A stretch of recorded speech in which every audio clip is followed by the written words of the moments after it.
In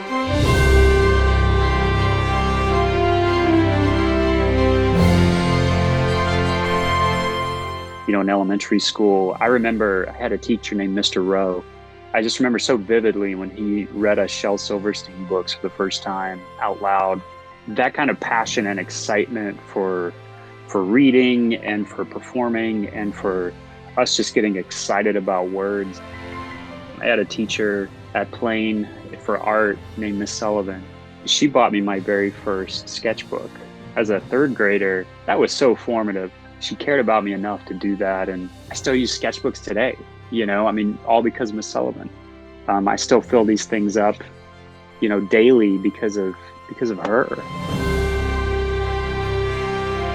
Eva Ezram, she was my art teacher in high school. She was so fundamental and really grounding for me.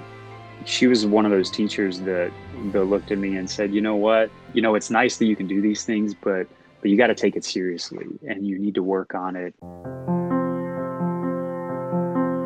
It makes you aware of what an impact you can have on a student's life, especially when they tell you that you have. That's the key. When he dedicated a book to me, Bambino and Mr. Twain, that was a real Kleenex moment. A friend of mine saw what I was doing and said, hey, would you be interested in doing picture books? My daughter was born around that time, and she was born 6 weeks early, and she was in the NICU, and I felt helpless. I didn't know what to do. One night I went home and I collected all the books that people had given us, and I just read to her in the night, and the thought occurred to me, well, I'm connecting with my daughter in this way, even as a preemie, why couldn't I help others connect in this way? We got him his first book, and he's been on a very fast treadmill since then. He's always creating, he's always growing, he's exploring, he's researching. He's really a treasure to work with.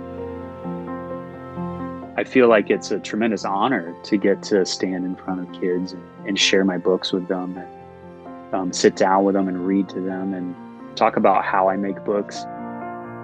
The thing I always hope they walk away with is that they can believe more in their own stories. I want them to understand that their stories matter and that they matter. And I think the books can really do that. They have the power to do that.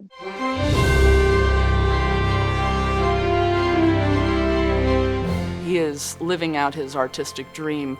He is a success. He is being published. He is just doing fabulous things.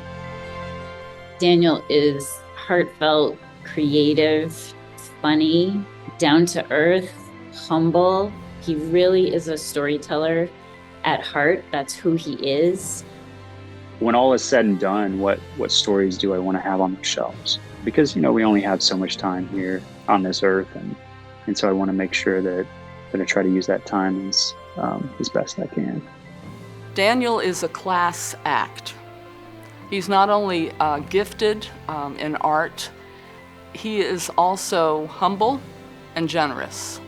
I never had a son, but if I had a son, it would be like Daniel.